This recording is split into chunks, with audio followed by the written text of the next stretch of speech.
but I can't lose this.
Sim racers from around the globe, honoring a revolutionary era of open-wheel racing.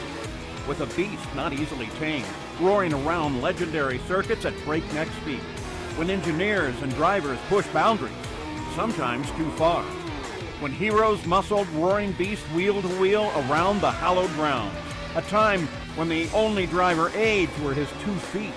Perfect combination of man, machine, and speed. Experience the competition and the glory of the early 80s IndyCar action. The Lionheart Retro Series, presented by Sim Experience, starts now.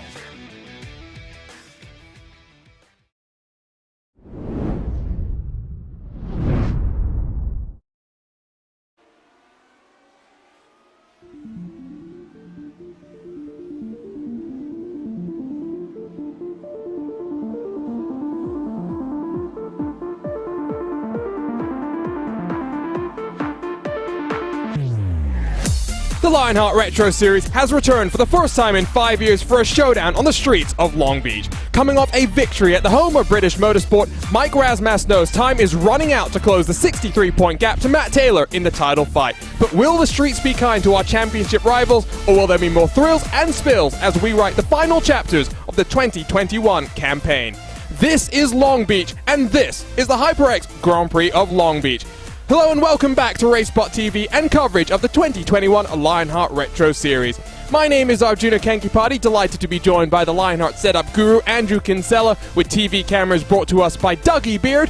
Reminder that you can follow along with live timing and scoring by heading to racebot.tv/Indy.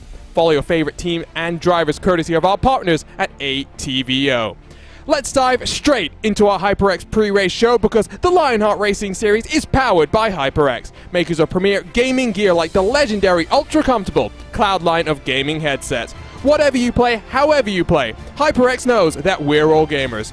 For more information on HyperX products, visit hyperxgaming.com and don't forget to use the promo code Lionheart15, that's LIONHRT15 for 15% off all orders. Andrew, it was a great race in Silverstone. So much excitement in a race where, for the first time, we got to see what these Lotus 79s in the hands of our Lionheart Retro Series drivers can do at that historic racetrack. But now, on the streets of Long Beach, it's a track known for chaos. It's a track where, really, it's going to be about attrition. It's a Royal Rumble. Who can survive to the end? Who will emerge on top for only the second time in series history? Arjuna, it was a thrilling race across the pond in Silverstone. There was so much going on throughout that entire race. And it was just a battle to the end that we saw there. But we are now back in the United States of America, back on the West Coast at Long Beach, and this challenge could not be more different than the drivers face at Silverstone, where that was a fast-flowing circuit. We are now on the street courses around Long Beach, and it is going to be a bumpy, knockdown, drag-out fight for these drivers to get through tonight, and I can't wait to see what these drivers make of this track. It is also one of two races in the month, in the next month or so, that will be here in the Golden State. We will have a trip to America's National Park of Speed, and just a week's time, it's back-to-back races in the Lionheart Retro Series. But of course, that double points finale at the Auto Club Speedway, sure to have plenty of championship intrigue. Here's a look then at your championship standings, brought to you by the Sim Experience AccuForce Pro V2. Matt Taylor, with some consistent performances in the last couple of months, has managed to build up a 63-point advantage. But Mike Rasmus, has managed to reclaim second spot. He used to lead the championship a couple of months back before we went road race on a stretch of oval races when we were racing in Sonoma. The road race that Rasmus won to build himself up into this position. Morgan has looked good as well. Three drivers still in with a mathematical chance of the championship. Chris Fowler, David Siron, Michael O'Brien, Chris Reagan all having a really fun fight for fourth in the championship as well. We've seen some great pace from David Siron, not just on the road courses where we thought his bread and butter would be coming into the season. He has emerged as a contender on the ovals as well.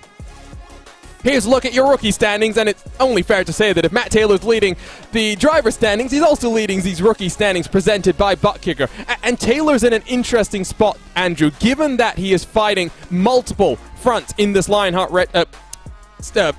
sanctioning body. He's also competing for a Speedway title. Yes, his title hopes took a bit of a dent last time they went racing in the DW12, but he knows with next week being frenetic, there are 3 different Lionheart races that Taylor is going to be competing in. He needs some momentum to come here today.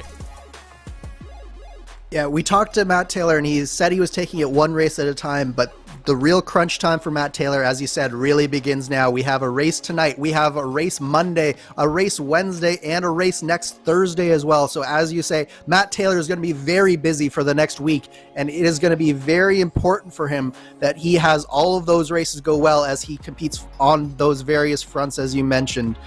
As you said, he's run away with this rookie title, but I'm looking at the rest of that rookie fight, Arjuna, and it has been very close throughout the top 10, and we've got some very serious drivers who are competing for the rest of the spots there as well. Always great to see Nick de Groot. He's back in action today. He's been in and out with his responsibilities as a motorsports.com editor.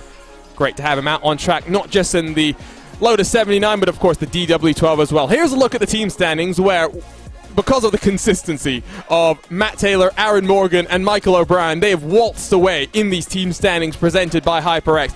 Lavoie Motorsports, with their increasing pace and increasing consistency on the ovals, have managed to leapfrog HyperX Racing. But this is when we expect the Canadian team to really build things up, because they have 2 road races left to go heading into that double points finale, Andrew. I'm really interested to see for David Siroff, for Alex Gouillon. I don't think we've got Jean-Francois Matt in attendance today. So for those 2 drivers, it's going to be a crucial race. Absolutely. It'll be very important. It'll be definitely a building block for next season. Lavoie Motorsports, particularly in the last half of this year, has really come on strong. David Sirois in particular has really impressed, not just on the road courses where we knew he was strong, but he's really started to get a hang of these oval tracks, and I expect him to lead the Lavoie Motorsports charge looking ahead towards next year as well, because he has definitely improved on those ovals and has done a really great job throughout this entire year, really. And so that's a rundown top to bottom of your 3 major championships. Let's talk a little bit then about the series details presented by Minus 273, the premier name in karting gloves. Their industry-leading gloves are super lightweight and durable, made of a breathable poly spandex. Whether you're a kart or a sim racer, Minus 273 gives you the control to reach victory lane. For more information on Minus 273's full line of gloves and apparel, visit minus273.biz. And don't forget to use the promo code Minus 273 LHRS15 for 15% off all orders. 5th year of the Lionheart Retro Series in the 7th year of the Lionheart Racing Series, campaigning a classic Lotus 79, not really known for its oval racing pedigree, but it has delivered some incredible shows. Just think back to our Indy 250 4 wide at the line. Drivers fighting for their share of $7,000 in cash and prizes with a triple crown that will lead to Auto Club. All roads lead to our season finale, where double points, again crucial, are on the line. But let's talk a little bit more about today, Andrew. It's a return to the streets of Long Beach for the first time since the inaugural Retro Series campaign. It was a, I don't want to say calm race, because there were... It's Long Beach. It's never a calm race, but only 2 lead changes. I think that really emphasizes how difficult it is to make passes happen here, given you are balancing risk versus reward, given how close you get to the wall through every single corner on this track. Absolutely. What you saw last week at Silverstone was that it was difficult to pass, but for a different reason. It was because the corners were so flowing, but you had so much runoff. Here you have absolutely no margin for error, particularly in that fountain section. Turns 2, 3, 4, and 5. The walls are so close, the road falls away from you and almost propels you towards those walls. And it really is the case that this track is so difficult, not only just to pass on, but to drive in general. It's a real challenge for these drivers, and it's one of those races that is just going to, the cream is going to rise to the top, and I expect this to be a duel between all of our championship hopefuls here today. They were in the top 3, all 3 of our championship competitors in practice. Just a reminder as well, Jason Galvin, our defending race winner, but again, he's not in action. We will have a first-time winner here in Long Beach. Margin of victory when we came here back in Season 1, just over half a second. Pretty incredible when you think about that. Here's a look, though, at the track, and you get an indication of where we are. We're on the coast of California, nestled in the heart of Long Beach. Plenty of interesting sights around this facility. Didn't start off that way, it should be noted. When Formula One first came to Long Beach for their Grand Prix, very much a very different sort of an environment. The track has grown, the environment, the community around it has grown as well, and you see some iconic moments. The hairpin, so many chaotic moments there. The fountain, we were just watching a practice start during the practice session, Andrew, when a couple of cars had some interesting lines through that section.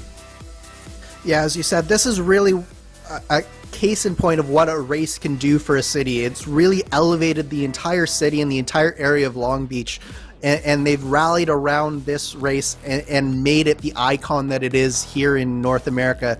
Some have even called it the Monaco of North America or of the United States, and it's really true. Some truly picturesque sights, and that fountain section, it's an interesting beast to tame. It's a quick left, quick right. The car is dancing on its tires on the edge of adhesion, even though you're only going 50, 60 miles an hour through there. It seems so much quicker than that when you're going through, and it's so easy to lose the car there. We saw it in practice, and we will see it probably in the race as well, but it is so much fun to drive through there as well, Arjuna. I can't wait to see how these drivers tackle it. And so qualifying is underway. Drivers get the track to themselves. 4 flying laps with a 10-minute time window to get those laps in. Do you decide to burn off the fuel, do some interesting things? Of course, bias ply tires. You're not going to see drivers like we see in the IndyCar series come down onto pit road, get a fresh set of boots on their car, and try and go even quicker in the closing stages. With just over 4 minutes left on the clock, David Sirwa back on top. The first time he'll be on pole if he can hold on a road course in his fledgling Lionheart Retro Series campaign, but just 3 thousandths separates him from Aaron Morgan. Michael O'Brien rolling himself out onto track right now, as you can see. Did decide to come down to pit road, so that's an interesting call. Talk to us a little bit, though, about the setup today, Andrew. As the setup guru for the Lionheart Retro Series, what are the drivers going to be fighting with here today?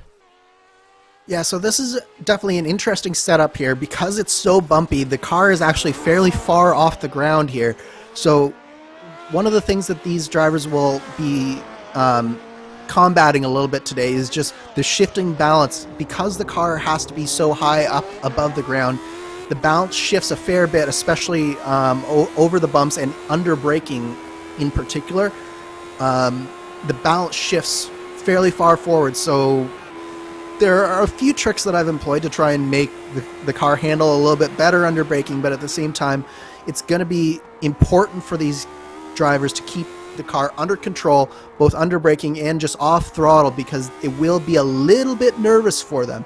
So it's really going to be a driver's track here today, as we're on board now with Matt Taylor, and he's down in 7th place, and this is not what Matt Taylor was hoping for with only 2 minutes and 50 seconds left to go in qualifying. He's also got some damage to the left front of his front wing, so that's not going to be ideal. I tell you what, though, let's ride around for a lap here with Michael O'Brien, who's coming across the start line to start a flying lap. Throw yourself across the start-finish line.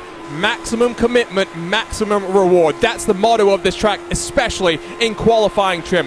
Find your braking spot in towards turn number 1. Use that curb on the inside to roll yourself to the outside. Into the fountain, less is more. Use the inside to make sure you avoid clipping the wall on the outside because it cuts in.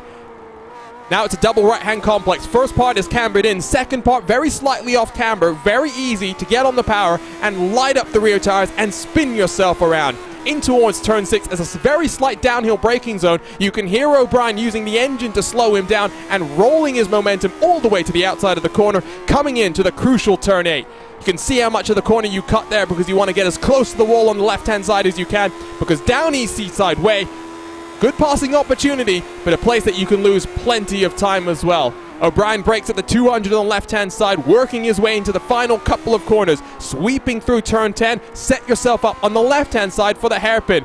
Will you go one hand off the wheel? The driver in the sim did. We'll wonder if Michael O'Brien does out of the final corner, nicely onto the power. Currently sits in 5th. What's the time going to be for O'Brien as he crosses the start-finish line? It's a 1:12.351. It is pole position for the 45 car.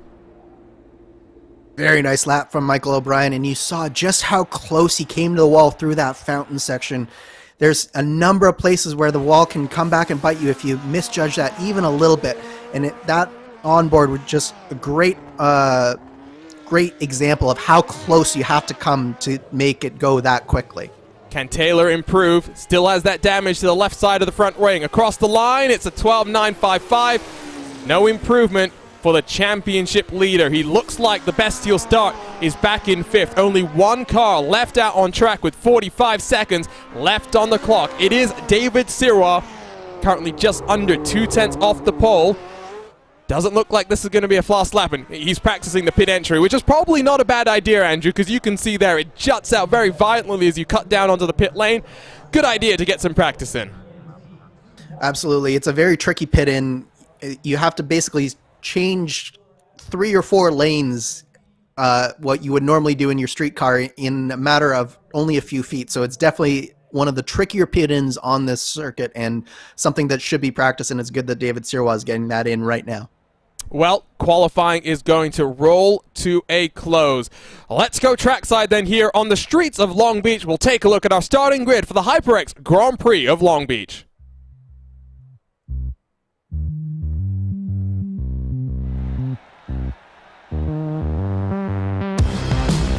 And so here's a look at your butt kicker starting grid. It's Michael O'Brien's 5th career Retro Series pole position, who'll be alongside his Avatar Auto Racing teammate, Aaron Morgan. Mike Razmas sits then back in 3rd with one of his main championship rivals to his right-hand side in front, and behind him as well. Alongside will be David Sirois, always quick and threatening on the road courses.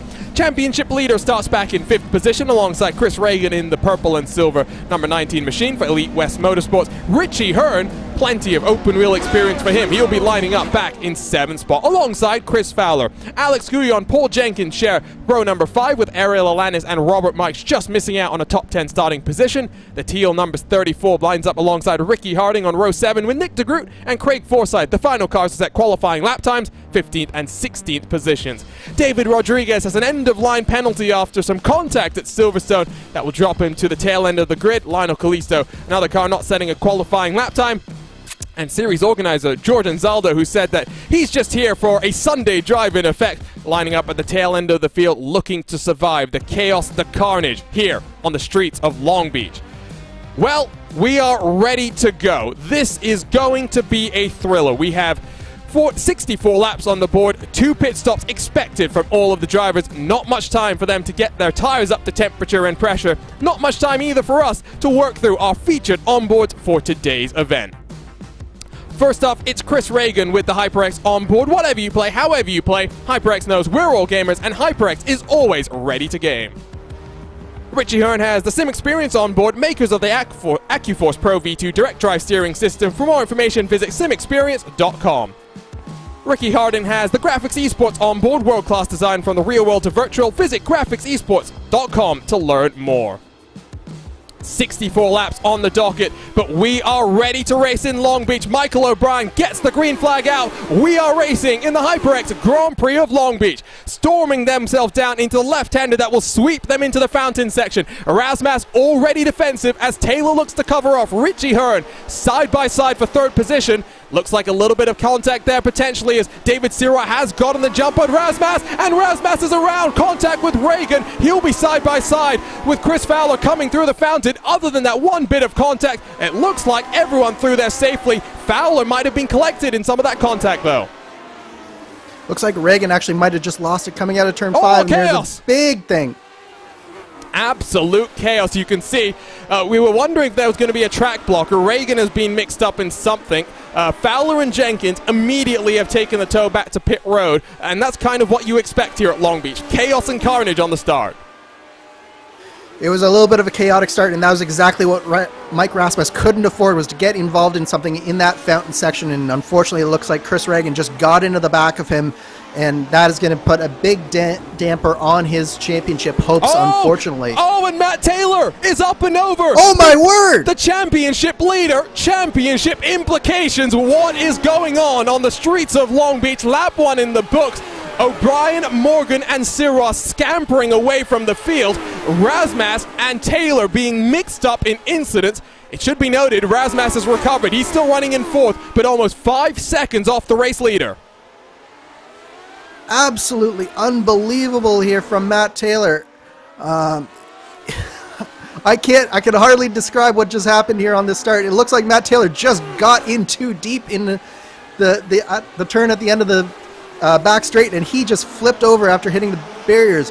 But my word, Arjuna, unbelievable stuff here in terms of the championship, and I do think that Taylor is going to be able to get back going again, because he doesn't seem to have too much damage, but he's going to have to tow because he was upside down, and it is going to be at least a couple of laps down for Matt Taylor, I think, after the end of this. We'll get a replay in a few moments, but I want to take a look first at you don't get the great shot there. You're not going to get the great shot there either. Let's ride on board with Alex Guyon. He'll try and close on Rasmus. There is significant rear wing damage to Rasmus's car. I have to assume that came as a result of contact with Chris Fowler. It's going to make his life very difficult, but what he does need to realize right now is he's got potential to close the championship gap in front of him. He's got to endure here on the streets of Long Beach. Let's go ahead then and work our way through what happened on the start. Let's begin by trying to pick up what happened between Rasmus and Reagan. So working into the corner, Rasmus just opens the lane. Reagan slots down the inside. What happens to Fowler? Fowler's just an innocent bystander. He gets spun around into the wall and then collected by Paul Jenkins. So that's what happened between those two cars. But watch what happens to Chris Reagan here. Oh, it's contact with Taylor. So Taylor's already mixed up in it, as I think that's Alex Guyon in the 7. Oh, sorry, that's Robert Mikes in the 17. That then gets tagged by Ricky Harding in the 7. Absolute chaos there, Arjuna. So there are a number of things to unpack here for this. First of all, I think that Chris Reagan was just a little bit too anxious through that fountain section at the beginning of this race here. You said that Rasmus opened the door, but that door was never really going to be open for anything more than a split second, and I think Reagan should have known a little bit better than that. Paul Jenkins obviously got some damage there, but here, let's ride on board with Chris Reagan, and you can just see that these two are fighting in front of him, and he goes in too deep, and he should have been able to back out there, I think, a little bit, Arjuna. I do agree with you. It didn't need to happen there, and after that, that was the trigger that sort of had the domino effect. I think probably Reagan had a little bit of damage, and then that caused Matt Taylor to get into him. We saw a few people having some sympathy spins, but really that all kicked off with Reagan just getting in a little too deep into that fountain section. And so now let's stick with Matt Taylor, who you can see already significant steering damage already. Front wing once more, like we saw in qualifying, in effect, need to change. What's going to happen here? Is it contact from behind, or is it? There's no contact. It's just that he gets to the end and he has no brakes and no steering. He just doesn't have the ability to turn the car properly, goes into the wall, straight into the tire barrier. And unfortunately, the iRacing physics just puts him on his lid there. But it was just a case of he needed to take it a little bit easier through there, see if he could possibly get that repaired. But once he hit that barrier the second time, there's no repairing that. Absolutely. I think very difficult for Taylor to have avoided the initial incident with Reagan and then that second bit of contact. I think that's day done for Taylor. Indeed, yes, he is. He's already headed back to the garage and called it quits in effect. So we'll have to see how it plays out with the drop weeks, because there are drop weeks that get factored into the equation here. Not all of the 18 rounds get counted to the points totals, as now Richie Hearn attacks Mike Razmas with that rear wing damage. It's so significant. It's hard to believe that he hasn't come down into the pits just yet, but what you have to assume is that he's just trying to cycle to that first pit window out here in the track. Remember, fuel window anywhere from 25 to 26 laps. So really what you want to try and do is get to lap 14 and come in and minimize the pain from there. Well, but what you also have to realize, Arjuna, is that with this Lotus 79, that rear wing is an integral part of the car, so I'm not actually sure that he will be able to get that repaired, as we see Richie Hearn with a nice clean move on Mike Rasmus. I think for Mike Rasmus right now, it is all about damage mitigation.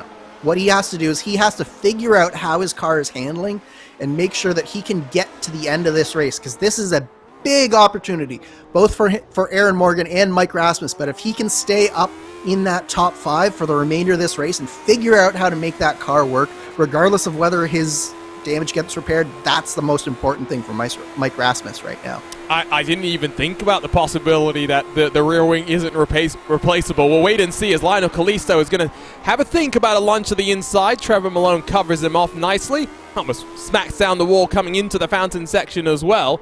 We're only on lap 6. Healthy dose of oversteer there as Kalisto gets on the power. Remember, Kalisto has had to work his way up through the field and through the carnage. +9 so far. David Rodriguez just behind, 4/10 the gap between 9th and 10th positions. Another car that's worked his way up and through the chaos. Let's get the update on how the points will shake up.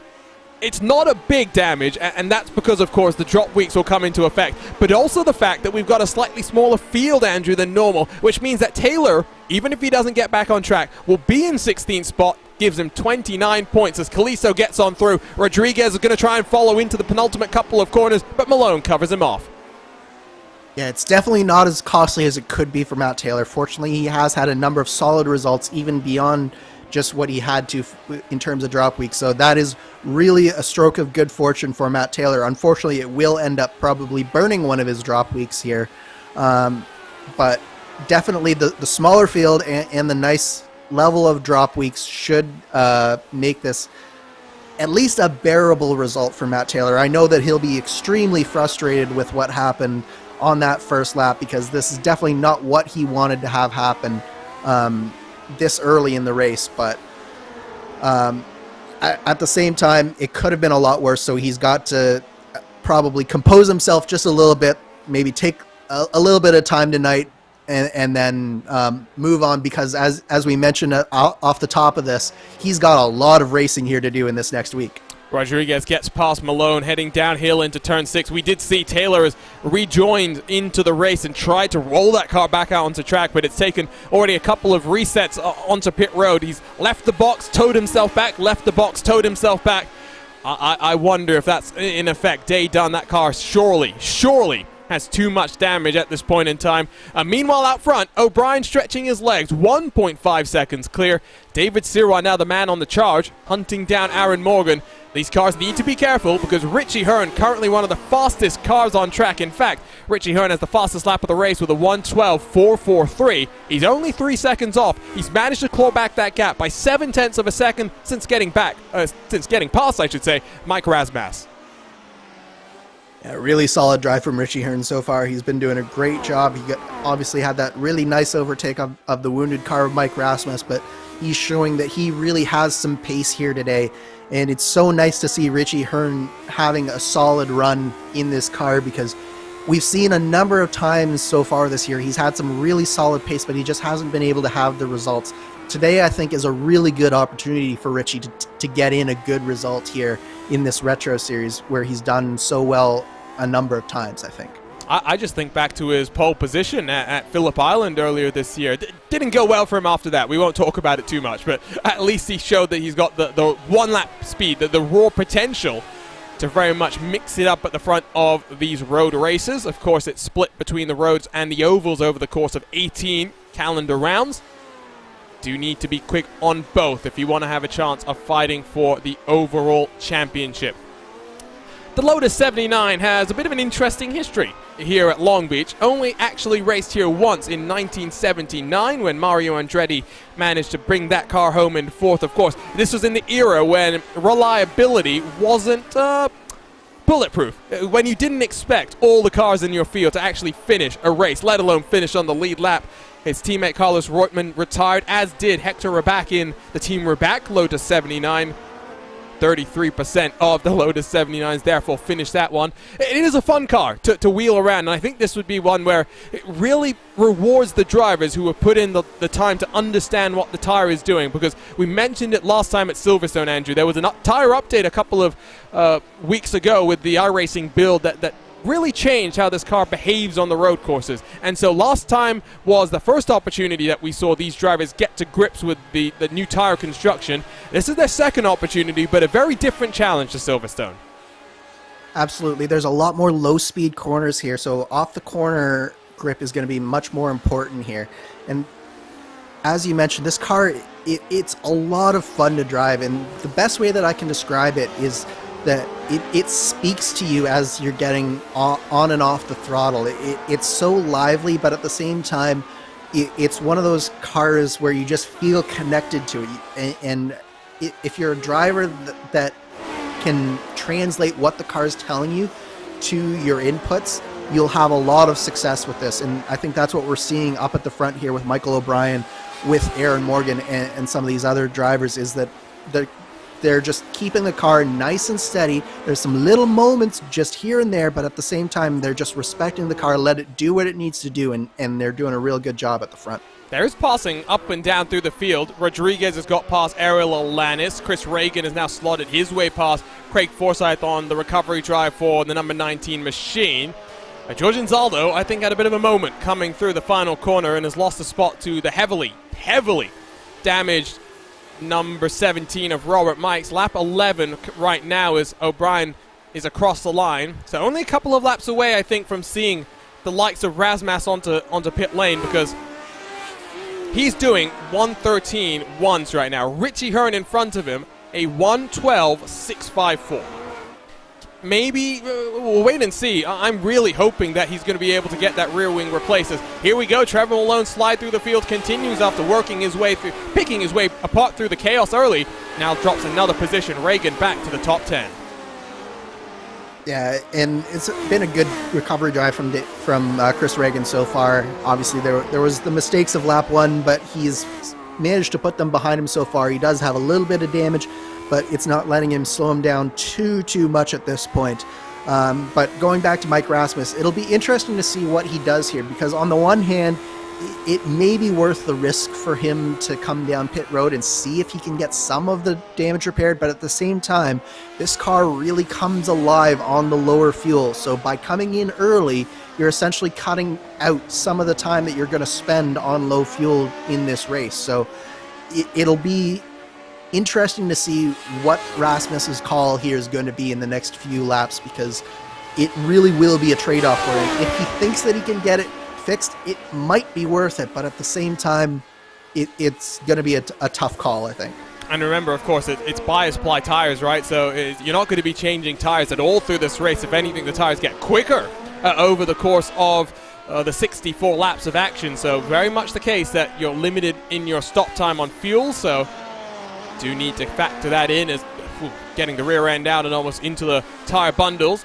Richie Hearn now 2.3 seconds behind David Sirois, as Hearn, who's had persistent network issues, continues to blink in and out of existence here in Long Beach.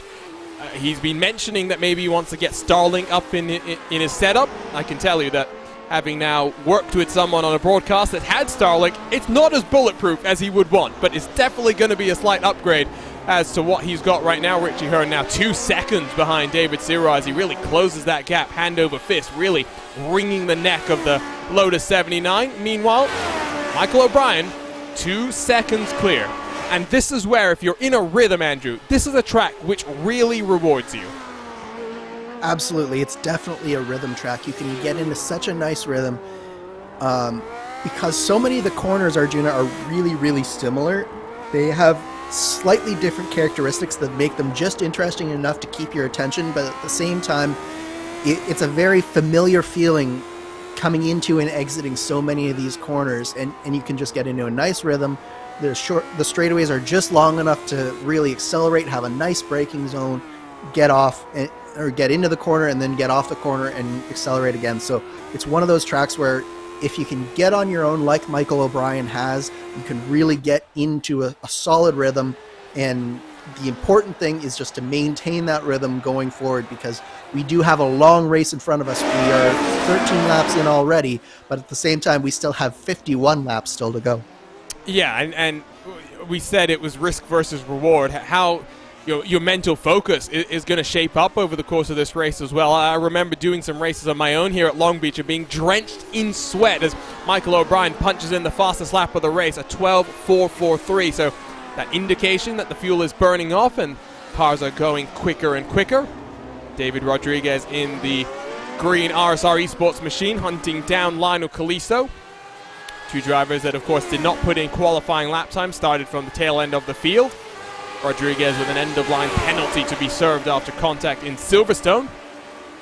So you can have a look to the inside. He shows his nose, but just a little bit too far back. 22 seconds behind the race leader. But I tell you what, after starting outside of the top 15, top 5 is maybe still on the cards if attrition works their way. Absolutely. This is not the type of race where you can be too discouraged by starting back in the field, especially once you've successfully navigated your way through those first few laps of the race. That's really where you know that you're going to make up a whole bunch of time, but at the same time, this car will change a fair bit as the tires go off. You mentioned a number of times that it does get faster as the tires go off, but at the same time, it also gets much more lively as well. So it's very, very likely that, especially if you're a guy like Rodriguez or Callisto, that you're going to see a few more drivers make some mistakes in front of you. So your main mission at this point is just to try and put yourself in the right position to capitalize on those mistakes. And I think that so far, so good for both Callisto and Rodriguez. Behind them, Ariel Alanis now trying to fend off the advances of Chris Reagan as they work themselves across the start-finish line to put lap 14 behind them. Reagan pops himself out of the draft, looks to the inside, heading down into turn number 1. I don't think Alanis is going to fight this one too hard, and indeed lets him on through. Next car that might try and attack the rear end of the 25 would be Trevor Malone in the teal number 34. Things have very much calmed down from the opening lap of the race when it was a helter-skelter opening to the third to final chapter in our 2021 season. Looking forward as well, since things are slowing down here, really excited about Road America, Andrew. We've seen some great races, both in Full Metal Motorsport, but even thinking back to earlier, just a couple of weeks ago when the Lionheart IndyCar Series went there, some fantastic racing. Absolutely. Road America is one of those tracks that you can't help but have a good race there, it seems like. The straights are so long and the corners just invite passing in so many different places that it's almost impossible to have a bad race there.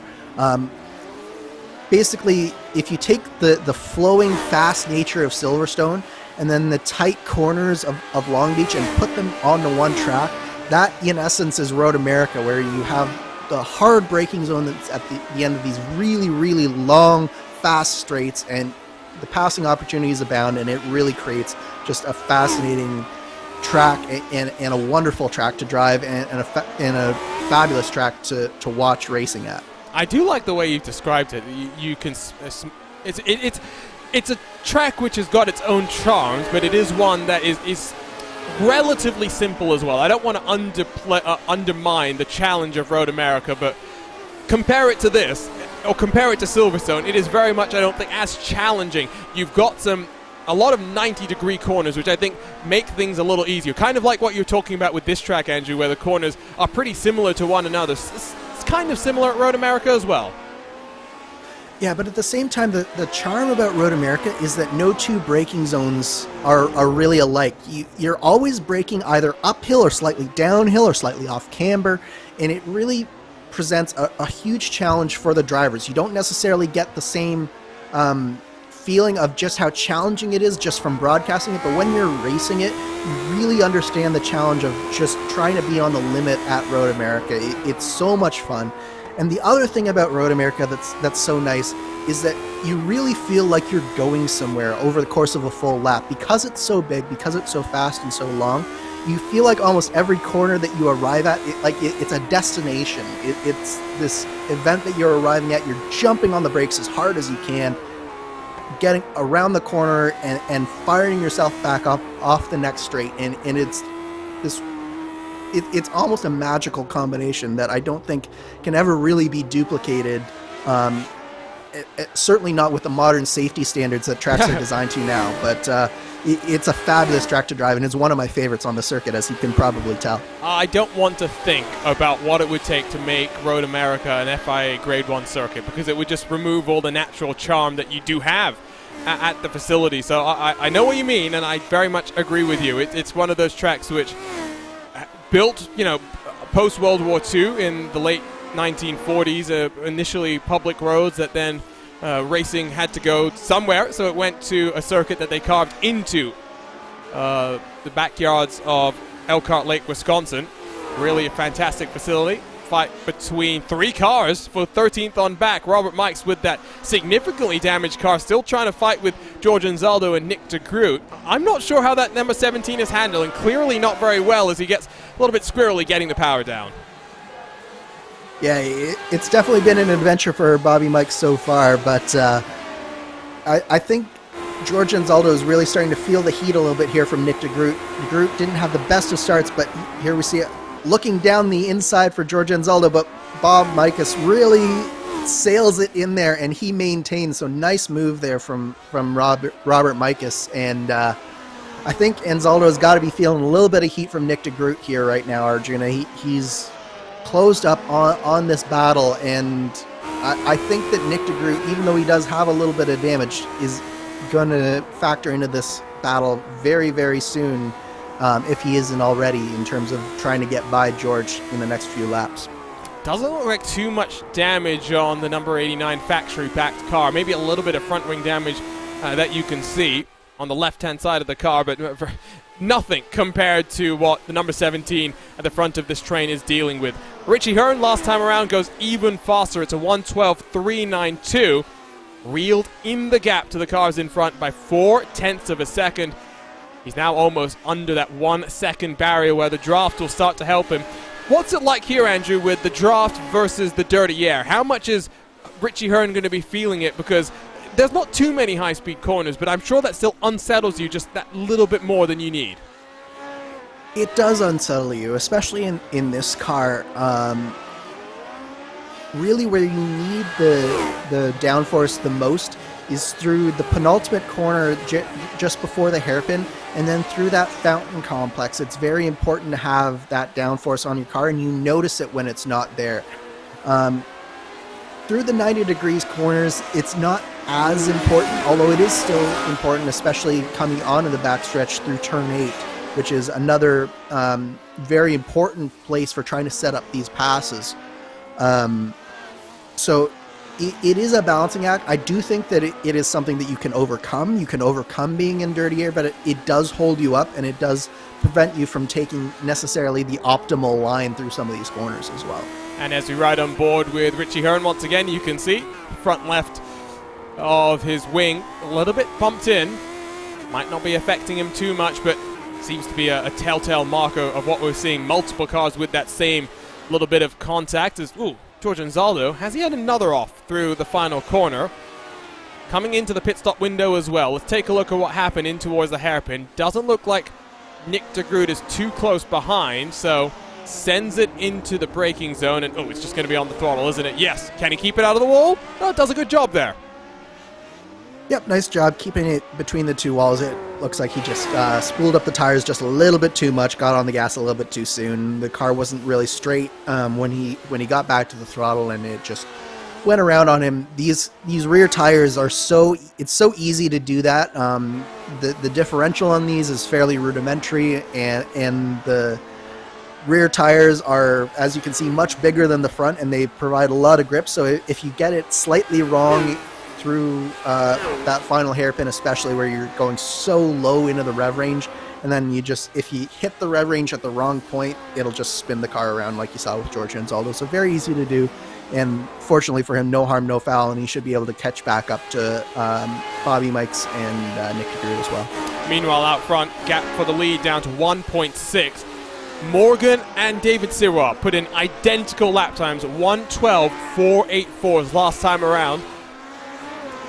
Crazy to think about the way that Richie Hearn had closed up the gap, and then Morgan and Sirois see him coming, get the power down. Robert Mikes has come down onto pit road a little bit early, but given the extent of the damage, will be the first indication that we get as to how much of the damage that these cars are going to be able to get repaired. Of course, that's crucial for Mike Razmas, who's now 13 seconds off the race lead.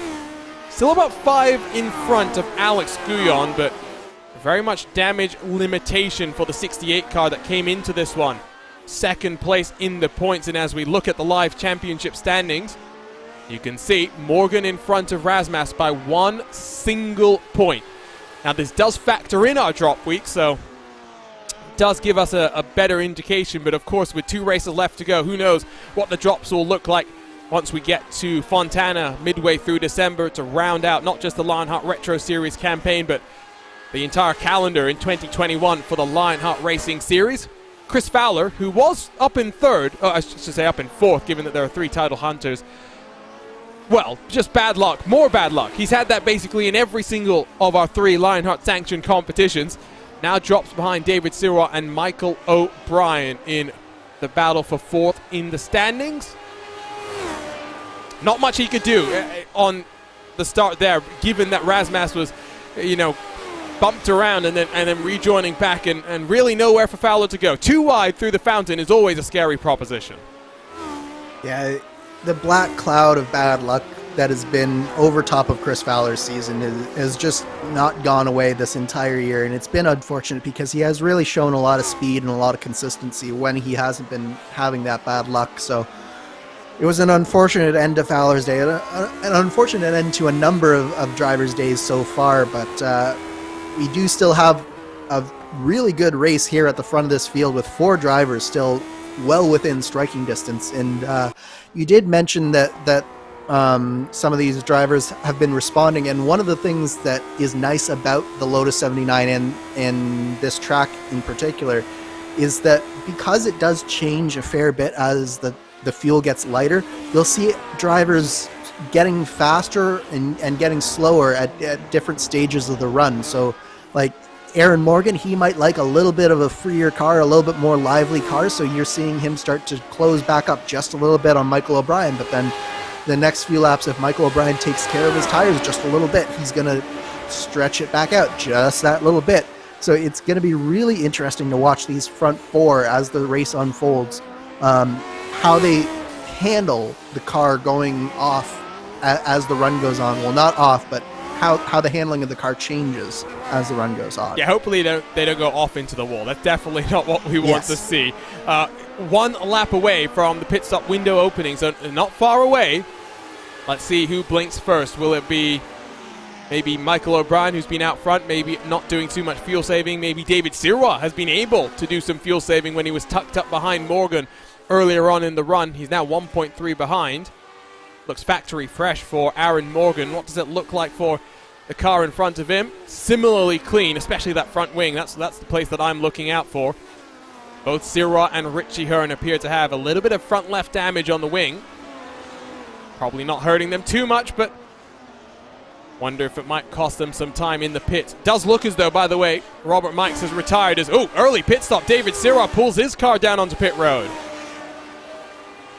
Very interesting strategy from David Sirois. He comes down just a little bit early, and I'm not sure whether this is going to be playing out for him the way he quite wants it to, because as we've mentioned a number of times, because of these bias ply tires, it does afford them the fastest laps at the end of the run. So he's going to have to come out of the pit stop here and really make sure that he gets on this as fast as he can and make sure that he limits any damage that can possibly happen on these next few laps as the tires come back up to temp here, Arjuna. And even more crucially, does he have clean air?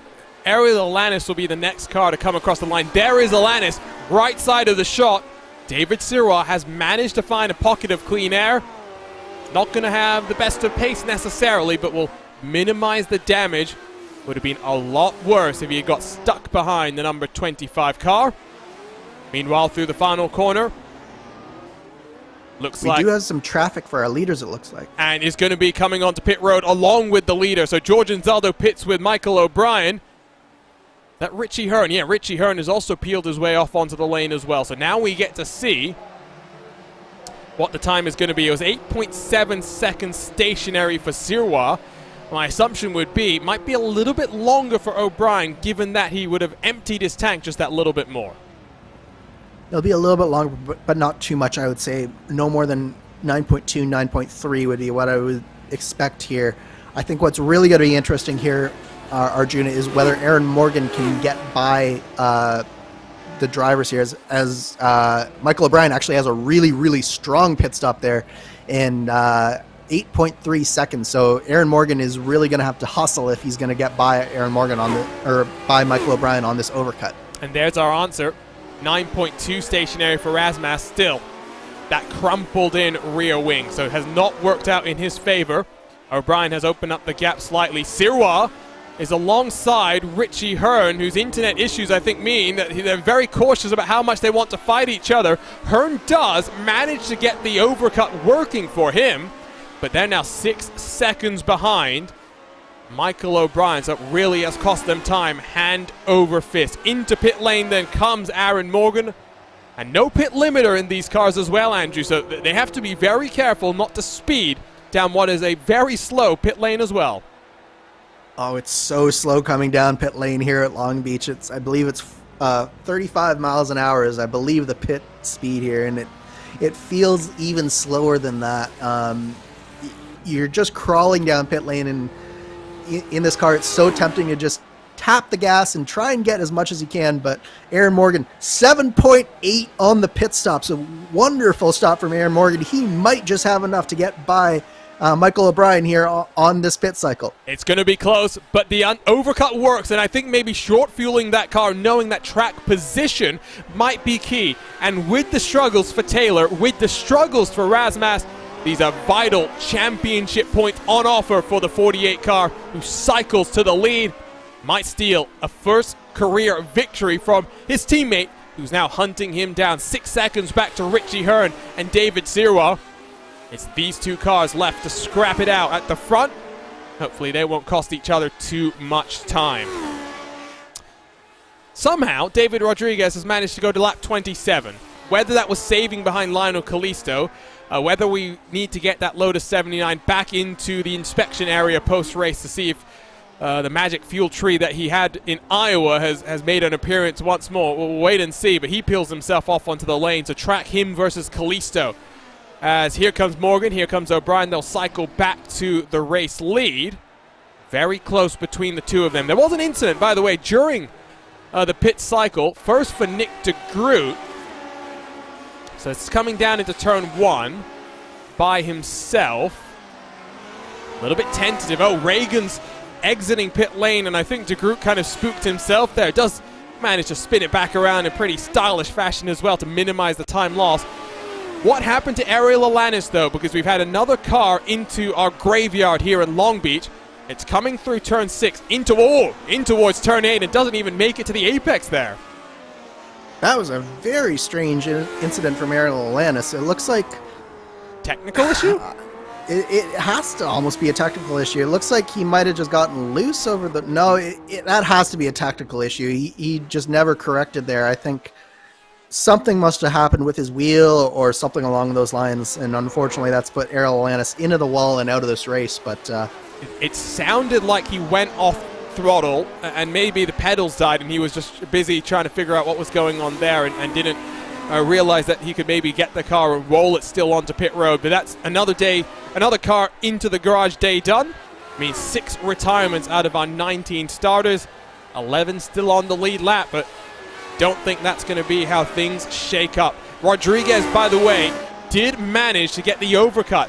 He was still 9.4 seconds in the box, so it wasn't a short stop by any means, but does give us an indication of just how valuable it is to be on low fuel at the end of these stints. Yeah, absolutely. I think that David Rodriguez is an excellent example of how much it pays off to be good on the fuel, and I suppose we shouldn't be surprised at this point that he was the longest car in terms of the stint there.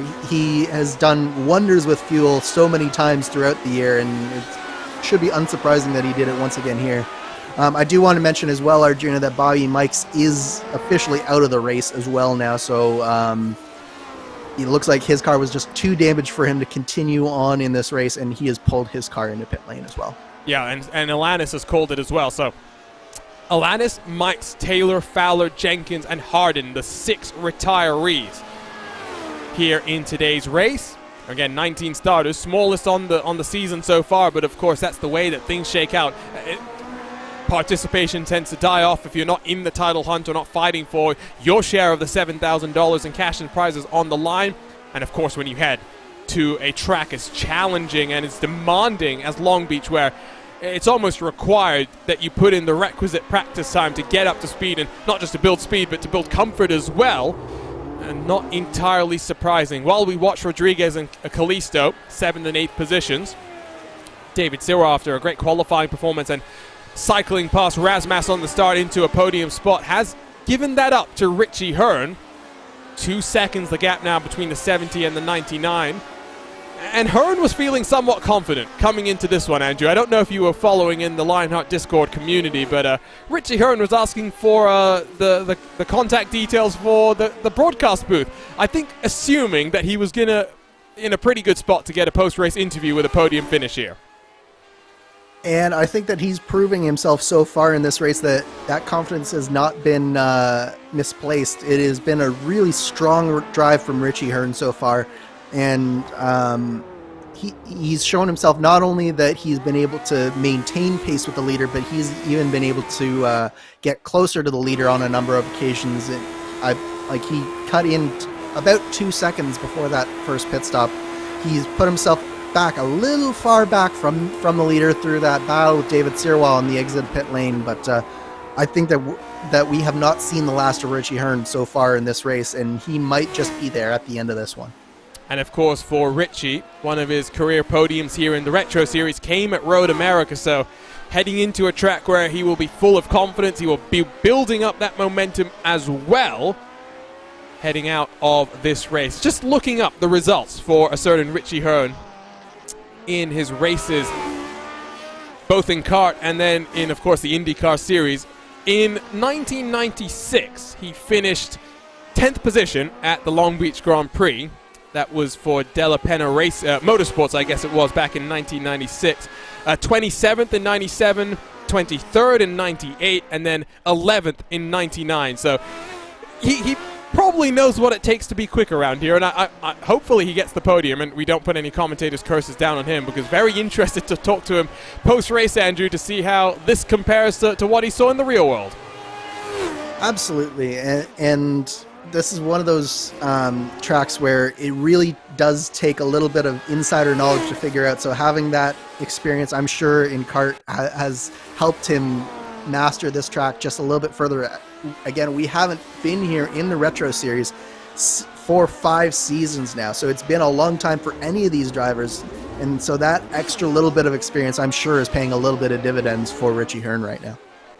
A little bit of a moment there for Inzaldo. This time at least keeps it pointed in the right direction, just a little bit wobbly on the entry. Wibble wobbles his way through the hairpin. He is down 1 lap and had to let pass a number of laps cars. Next up in line will be the heavily damaged number 68 of Mike Rasmas. Meanwhile, out front, as we reach the halfway marker of the race, it's Morgan versus O'Brien, the 2 Avatar Order Racing teammates. 0.7 of a second separate them. Bit of a wide entry for O'Brien, but might help him cut down to the apex of the corner and get the power down. Toes himself through, is officially halfway done with this race. It's looking like a 2-horse battle to the checkered flag. Maybe my eyes are playing tricks on me. No, they're not. No, they are not. Look at that. That distinctive front wing damage has now come on to the number 48 as well. Where do you think it is, Andrew? Maybe it's coming through here out of turn 5 and just tapping the outside wall. Yeah, there are a number of places that you can get a little bit of damage on this car. Another place that it could be is if you cut turn 1 just a little bit too much, or through here in turn 7, if you cut that a little bit too hard, you can just tap the curb. And despite the fact that I've put this car up about as far as I possibly can in the air, it is still possible for the car, if the curb is big enough, to hit it and affect the front of the car just a little bit. So I did what I could to prevent that from happening, but it is possible to affect the front wing of this car just a little bit, even if you don't really hit anything in particular. Morgan pulling away, 1.2 now. Last time around it was a 6.70 versus an 8.65, so about 0.2 quicker. Trying to get a lap time for Richie Hearn at 12.599, so don't count him out. That's what I'd say right now. Don't count out the number 70 car, the Elite West Motorsports Lotus 79, from closing the gap and pulling up to the battle for the race lead, but it will take a Herculean effort. Not insurmountable gap, though. I think that's to put it mildly. Meanwhile, I wonder if David Rodriguez has given the strategy guide and the form book to Lionel Kalisto, because Kalisto's been doing basically what Rodriguez was doing in that first stint of the race, Andrew. Hanging back. I wonder if saving some fuel, because I think Kalisto knows that he now needs to try and pit around where Rodriguez does, because it's going to be a short stint from the next pit stop to the end of the race. So they do want to make sure they have as little fuel going into that car as humanly possible. Yeah, Kalisto with the back end stepping out just a little bit through turn 5 there.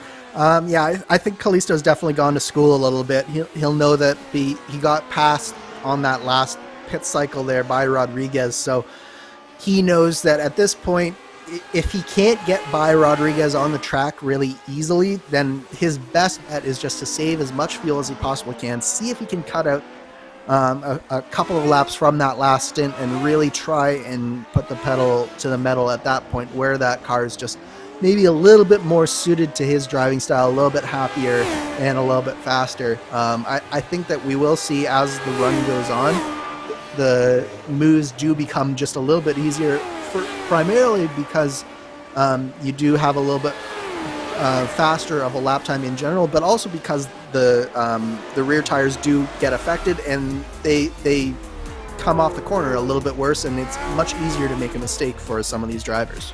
Working lap 35 in our 64-lap event here on the streets of Long Beach. Don't go anywhere. You're watching RaceSpot TV and coverage of the HyperX Grand Prix of Long Beach.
Welcome back to RaceBot TV. If I can remember to turn our audio back on here in the RaceBot TV commentary booth. My name is Arjuna Kankipati, alongside is Andrew Kinsella, in a race where it's been a Royal Rumble from the start. Lap 1 saw plenty of championship implications. Matt Taylor, the championship leader, getting mixed up in an incident coming through turn number 5. Drama for Mike Rasmus as well, but he's recovered, still sitting in a top 5 position, but plenty of work to do. It's the driver that came into this race, 3rd place in the championship, that's currently leading the way. Aaron Morgan, 1.8 seconds clear of his Avatar Order Racing teammate. The two of them, 7 seconds clear of Richie Hearn. Halfway through this race, Andrew, how's it playing out in comparison to what you thought? Yeah, I think it's been a really entertaining race so far, Arjuna. So definitely we had all that carnage on lap 1, and it's quieted down just a little bit since then, but we've definitely had some moments that have defined the race, not just on that lap 1, but definitely that pit cycle where Aaron Morgan was able to get in front of his teammate Michael O'Brien and get that position and get that lead. That's going to be pivotal in this race, I think, because he's definitely started to just stretch it out just a little bit over his teammate. And then obviously Mike Rasmus, his recovery and damage limitation drive so far in 5th place. He had that big moment on that opening lap where he got into it with Chris Reagan through the fountain section. But fortunately for our championship contender, our current 2nd place, potentially 3rd place championship driver after the end of this race, he has been able to limit the damage and is currently circulating in 5th. So definitely a lot of different storylines to follow through this race. And you'll see that is the number 68 car, started in 3rd position, swarmed by David Sirra on the start, and then Chris Reagan launched it down the inside, heading into this fountain section where Rasmus is coming up to right now. Significant damage that he is now having to deal with. Here's a look at how the live point situation is shaking out. This does factor in our drop weeks. Out of the 18 rounds of the calendar, the lowest 2 points totals get removed from the championship standings. It does mean Aaron Morgan jumps up to 2nd. Mike Rasmus now 7 points adrift of the number 48 car. And Matt Taylor, who is classified in 16th spot, as almost by virtue of the fact that we have a slightly smaller grid than earlier in this season, 29 points, might not be the lowest number that Matt Taylor has accumulated over the course of the season. We'll try and get our confirmation of that before we wrap things up, but that might actually be one of not one of the 2 drop weeks that gets factored in there. Chris Fowler, another driver with wretched luck so far across of 2021, across all 3 of the Lionheart sanctioned competitions, has dropped behind Michael O'Brien and David Sirra in the battle for 4th in the championship. 8 points separate Sirra and O'Brien as things run. Sirra looking comfortable in 4th. O'Brien still searching for victory. It would be his first victory in the Lionheart Retro Series for him. 16 races into his career in this Lotus 79. So that's a look at the championship standings. Let's talk very briefly about our Sim Experience driver profile, because it is the driver that is currently still out there on track and pursuing at least a finish. 27 starts to Mike Rasmus's career, 23 top 10 finishes. Gives you an indication of how consistent a performer he is. 16 top 5s to boot as well. First victory came back in Gateway short track racing in this Lotus 79, being a crazy 2021 though for Mike Rasmus, who has taken 2 victories, both of them on the road courses, also has 2 pole positions to his names. A very well-rounded driver, but more importantly, Andrew, I love what we're seeing today, which is that mental fortitude to dig deep and never give up. Absolutely. This is one of the hardest things that a driver can do, is they know that not by virtue of their own driving, but simply by virtue of the damage on their car, that they probably have no shot at winning this race. But at the same time, being a championship caliber driver that Mike Rasmus is, he's putting in a phenomenal drive to limit the damage that he had, and he is doing a great job just lapping around here in 5th position, and this is exactly what his championship hopes needed. Meanwhile, I will confirm that Matt Taylor's 2 drop weeks are 16 points at Phillip Island and 18 points at Homestead, so if in fact he does have 29 points from this race here today, that is not one of his 2 drop weeks. That's what I was just confirming as well, as what's happened to Nick de Groot. Oh no, another car in the graveyard. The motorsports.com editor, the number 89 machine for factory backed, has gone around. What's happened here? Working his way down East Seaside Way in towards turn 9. Brake as late as you can, and well, braking into the access road, and I think just an indication that he was not enjoying the best of days. He was already down a couple of laps and really struggling, I think, with the balance of this car over the course of the longer run. Does mean now we are down to 12 cars out there and running. 9 of them still on the lead lap. Would not be shocked if we see all bar the top 8 potentially end up 1 lap down, because Chris Reagan is 45 seconds off the race lead in a lap which takes about 72 seconds to complete. Michael O'Brien has picked up the pace recently. Fastest lap a couple of laps ago at 1:12.254. Last time it was a 1:12.265 in comparison to a 1:12.425 for Morgan, so almost 2 tenths quicker. Might see if things shake up as across the line once more they'll come. Barney the Flagman has a great view of the action. 2:64 this time for Morgan. That's his fastest lap of the race. O'Brien is 6:05, so he's the one who slows this time around. Yeah, it's been fascinating to watch these 2 trade lap times back and forth. One lap it's been Aaron Morgan, the next lap it's been Michael O'Brien, but meanwhile in the background is Richie Hearn. He's been also just consistently doing those lap times. He's still 7 seconds back, but he is not letting these leading 2 Avatar Motorsports cars go.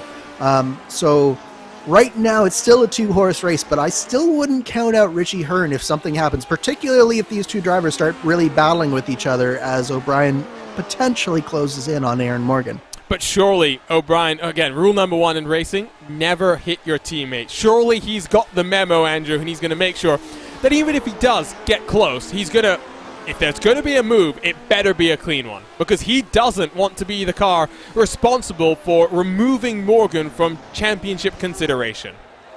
Absolutely, but at the same time, there's so many different ways that things can happen without necessarily there being contact. Like, for instance, you saw with Richie Hearn and David Sirois earlier in this race, where Richie sort of came out right beside David Sirois and in fact was blinking a little bit at the same time, and it probably cost both of them about 3 or 4 seconds just through that fountain section. So there's so many different things that can happen over the course of the race that allows time to be lost and won, not necessarily even just contact, but just circumstances bring 2 cars near the same point on the race, and especially at a place like Long Beach where the concrete walls are so tight to the racetrack and racing line. It's something that can easily happen where you get into a battle and you've lost 2 seconds before you even realize it. So question for you, Andrew, with next week the Lionheart IndyCar Series going to the streets of Detroit, Belle Isle or Long Beach? If you had to pick one, where do you want to race? I prefer Long Beach. I like the really long front stretch and the run into turn 1. That being said, Detroit is still a lot of fun to drive. It's not a very easy place to pass in, which I'm sure every driver who's driven it both in the virtual world and the real world can attest to. But for hot lapping, Belle Isle is a lot of fun. But for racing, I would say Long Beach is my preference. And which one is bumpier? I've always wondered that. At least on the iRacing scan, it is definitely Detroit is bumpier. That's what I thought, but always good to get confirmation. Of course, you talk about iRacing scan, maybe a bit of an iRacing curse going on because, of course, it sounds like it's all but confirmed that Belle Isle and its future as an IndyCar venue, and not just IndyCar, of course, but the IMSA WeatherTech Sports Car Series that goes and runs there, will be moving away from the island, heading to downtown Detroit in what I can only describe as a interesting new proposed configuration for the Detroit Grand Prix. Not sure I'm a fan, but well, I guess the only thing that we can do is wait and see. Yeah, I would say from a driver's perspective, I'm not as big a fan of the new proposed Detroit Grand Prix, but at the same time, from a fan's perspective, I'm actually pretty optimistic because of just how long some of those straights look to be. So it really does look like there's going to be a lot of passing opportunities at that venue, which is definitely unusual for a street circuit. So I think that it'll actually probably race fairly well, but I don't think as a driver I would enjoy driving it nearly as much as I enjoy driving Belle Isle. Hopefully it's not like Nashville, which I think the less said about the inaugural, what was it, Music City Grand Prix, the better. But hopefully yes. Nashville's got a brighter future in store for the future years in the NTT IndyCar Series. I did also want to say, since we're talking, or mentioned, the IMSA WeatherTech Sports Car Championship, shout out to RaceSpot's own Tyler Maxson, who has produced a couple of these Lionheart broadcasts over the course so far of 2021.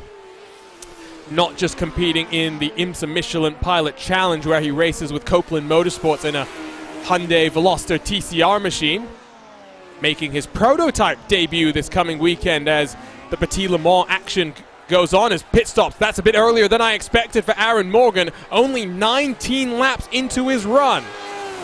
Not sure what's going on here. Well, I think, Arjuna, is what you saw is he took that short stop, that 7.8 second stop on that first pit stop, and I think this is where you pay the piper here, is he now has to take a longer second stop and a longer second stint, so this is really an opportunity for Michael O'Brien. And you saw, just as we were talking about this, Michael O'Brien just put in the fastest lap of the race on that last lap. So he is really pushing, and this is his opportunity to get himself back by his teammate. Yeah, this is what O'Brien will want, as he gets a little bit loose, but that's par for the course in this Lotus 79, cutting through turn 8. Look at how aggressive he is, all the way to the inside wall and then hanging out the rear tires as he gets back onto the power. Crucially, Aaron Morgan has cycled behind Alex Guyon. So lap traffic for the 48 machine. It's going to be now how about the Avatar Auto Racing driver can carve his way through the 08 machine, find some clean air, and get himself back up to speed. Oh, and there was something in the background there, Arjuna. Was there? I think I missed it. I think that was Lionel Kalisto. Oh, it is. And he's trying to find a way back onto track. You're going to find out the unfortunate way that, yeah, you're going to have to reset to pit road because you'll find an invisible wall ready to greet you. Let's see what happened here to the 97 car, who had worked his way through after starting at the tail end. Already damaged, so clearly coming over turn 5. There's something that's gone on there. Watch here and just ride on board. He just a little bit too much speed, and the track falls away from you on the exit, so it's so easy to impact that tire barrier. Obviously, in iRacing, that tire barrier is a little bit more substantial than it probably is in real life, but nonetheless, it still probably would have dealt a significant amount of damage, even in real life, to one of these cars. So, unfortunate mistake from Lionel Kalisto, and he wasn't having the best of days, but he was solidly in the top 10, and unfortunately, I think that's going to end his shot at anything close to a decent finish here today. Yeah, we'll see if he manages to roll himself back out, but on pit road, has cycled down to 12th on the timing tower, left-hand side of your screen. Michael O'Brien is on pit lane now. So this is where for Aaron Morgan. We'll wait and see how this strategy will cycle out. Richie Hearn still out there on track, so he is going to get the undercut. He's going even faster, a 1:12.135. Morgan still no way through, working his way into the final couple of corners. Michael O'Brien is finally in his pit stall. 4 seconds and counting on the time. Watch here, though. Morgan's losing even more time. Guyon's onto pit lane this time, so at least he's being released, but I think Michael O'Brien's going to have this one comfortably. Yeah, I think that's too little too late for Aaron Morgan. I think that Michael O'Brien has well made up the time that he needs to here. It's going to be close at the exit of pit lane here. The two teammates side by side. And, well, I was all sorts of wrong. Somehow, Morgan manages to hold on despite having to come in earlier, despite being stuck behind lap traffic. That is crucial, and I'm not sure where that happened because their time on pit lane, Andrew, was identical. Yeah, well, I think the big thing, Arjuna, was that coming into that cycle, Michael O'Brien was almost 2 seconds behind Aaron Morgan. So if you figure that they were about the same on pit lane, Michael O'Brien made up nearly 2 seconds in less than 3 laps on track. So he had put in a Herculean drive to try and take that top position from Aaron Morgan, but he just, at the end of the day, wasn't able to. But the driver that I have my eye on right now is actually Richie Hearn, because he is putting in lap after lap at a very, very high rate of speed. It was a 1:12.725 for Aaron Morgan last time, as David Sirois now on the pit road. For Richie Hearn, it was a 3:29, so he is going faster. The question is, with what it was, about 6.5 second gap between the top two and the 70.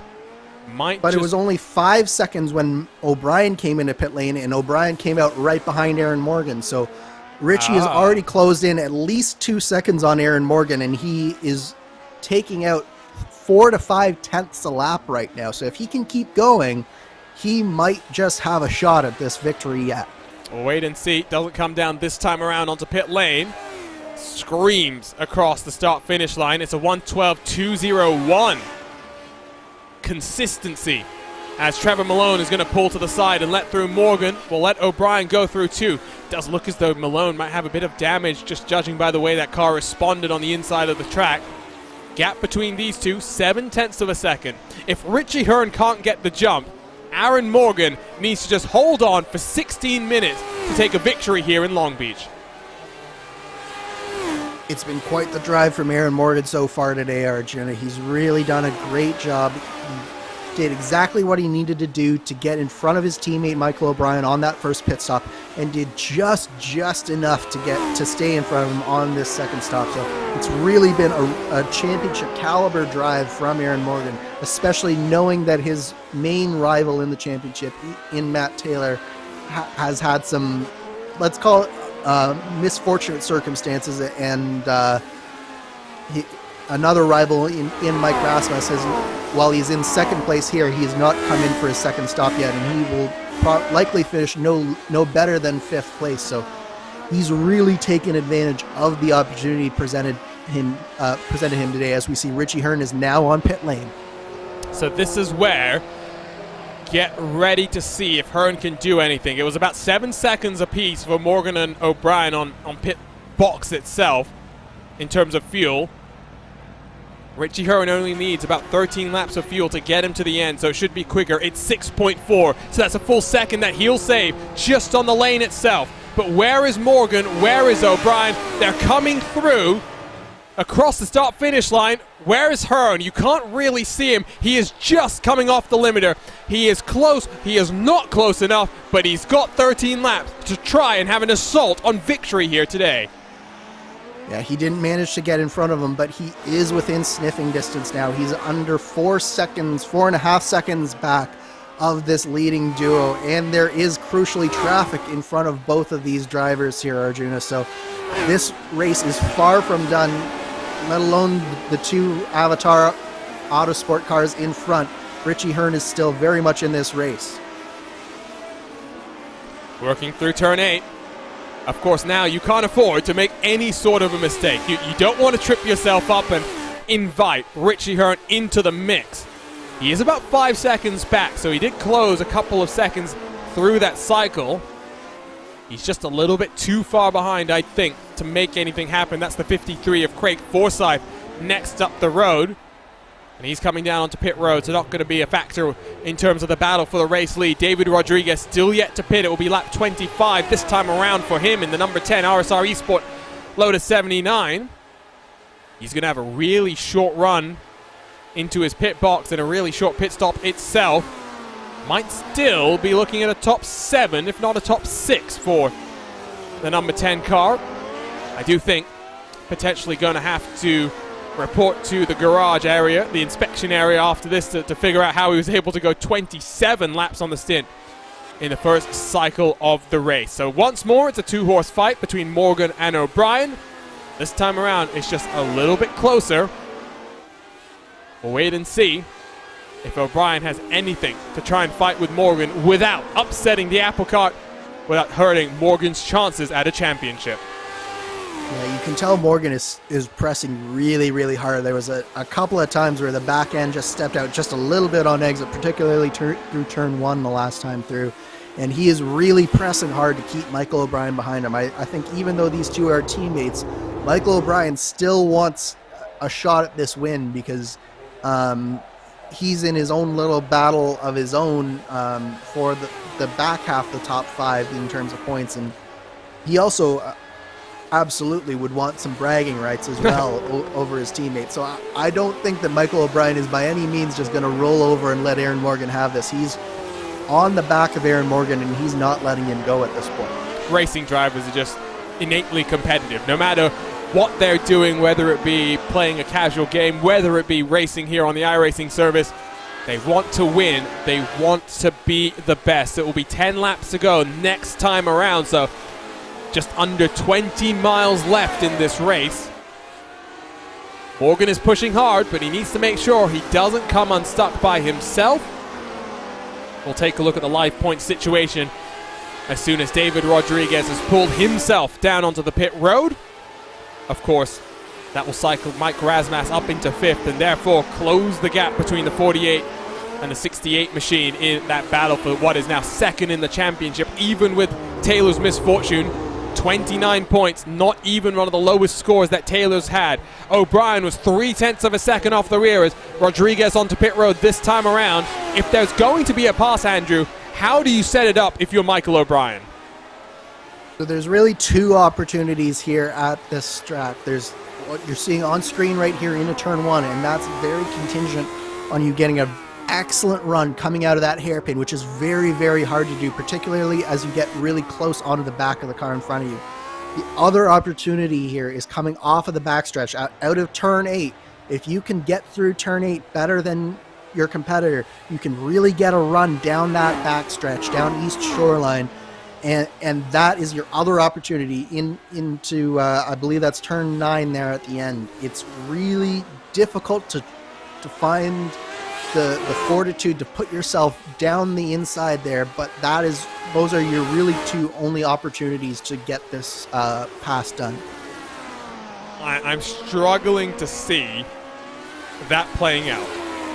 I just don't think.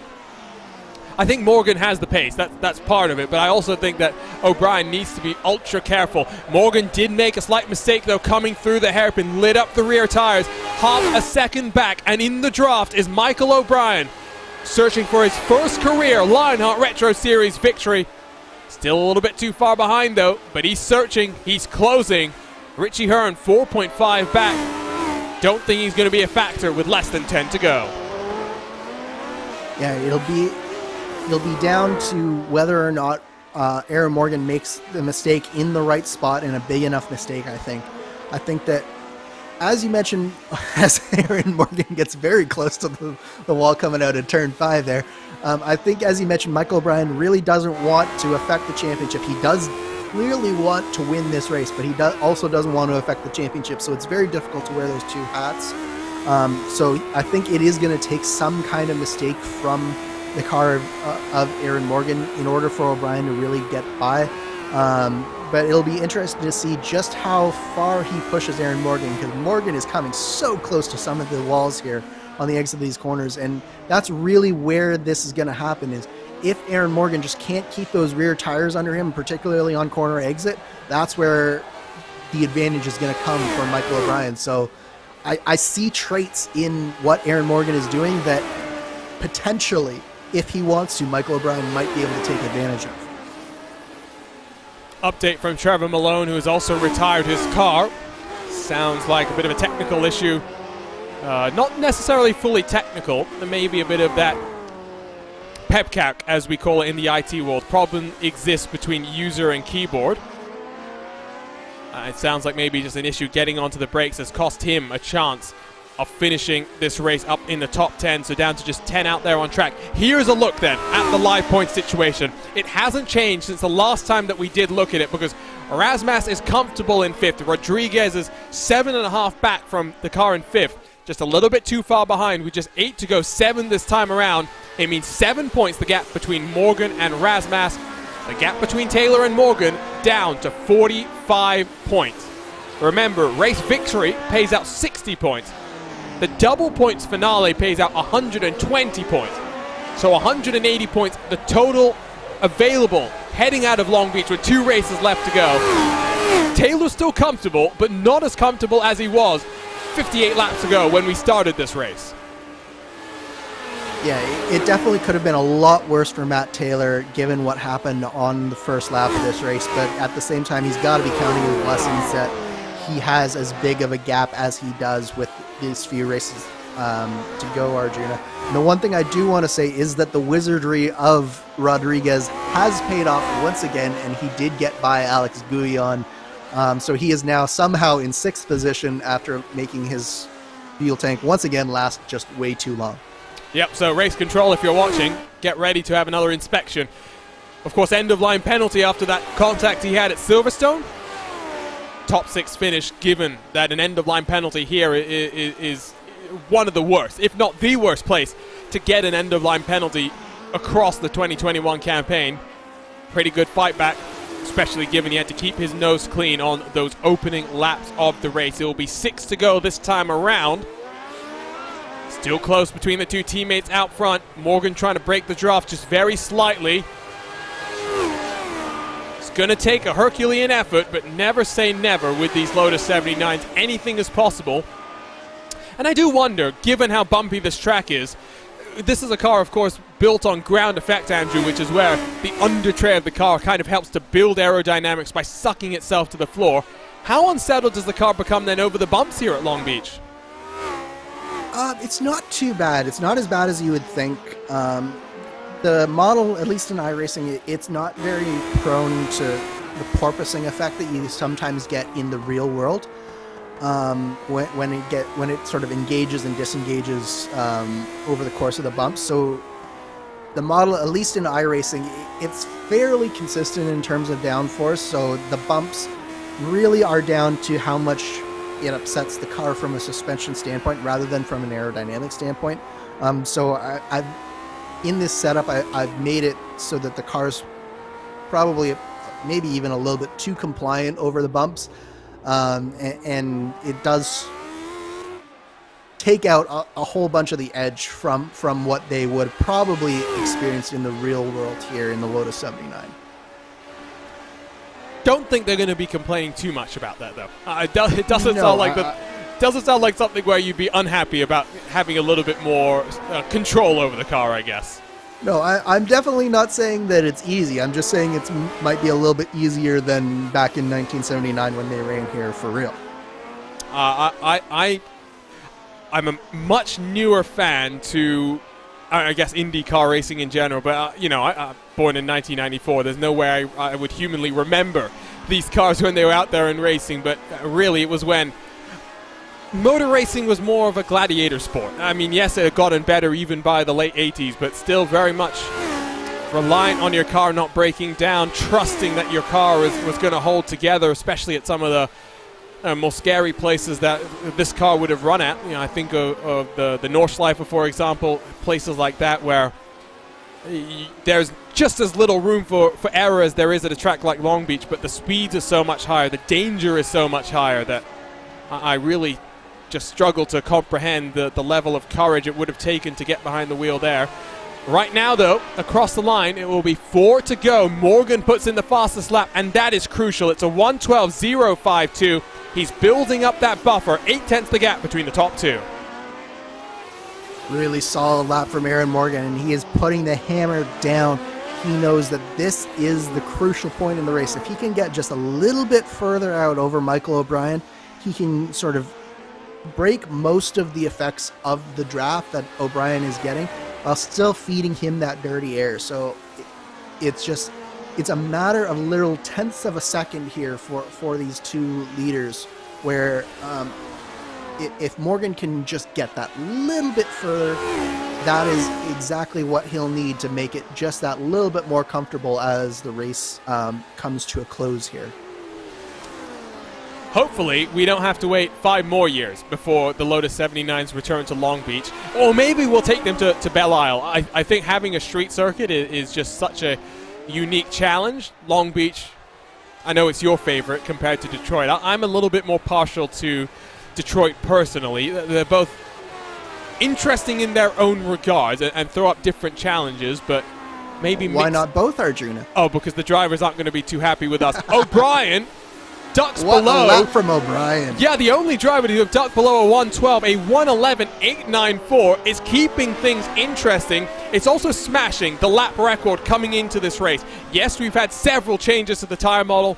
Andrew was talking to me before we went on air about how he feels more comfortable building setups with the Lotus 79 as well. Lap record 73.432, so a 1:13.432, almost 1.5 seconds faster is Michael O'Brien.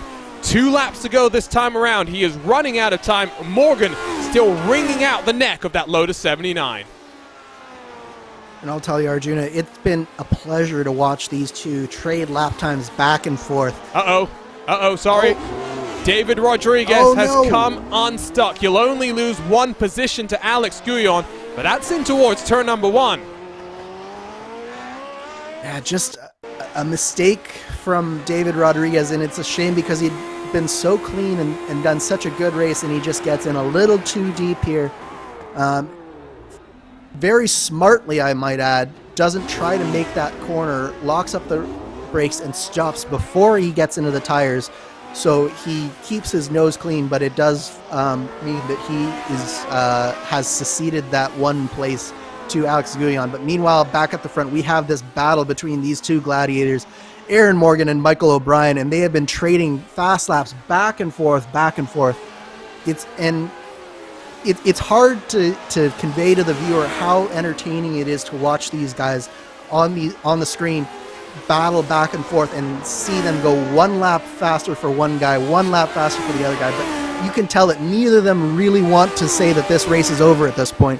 And Michael O'Brien definitely sees that first win within his grasp, and he is doing everything he can to put the pressure on Aaron Morgan as we come to just 1 more lap to go here, Arjuna. And you can't say that there's team orders going on right now, because O'Brien is harassing the rear end of the 48. White flag in the air.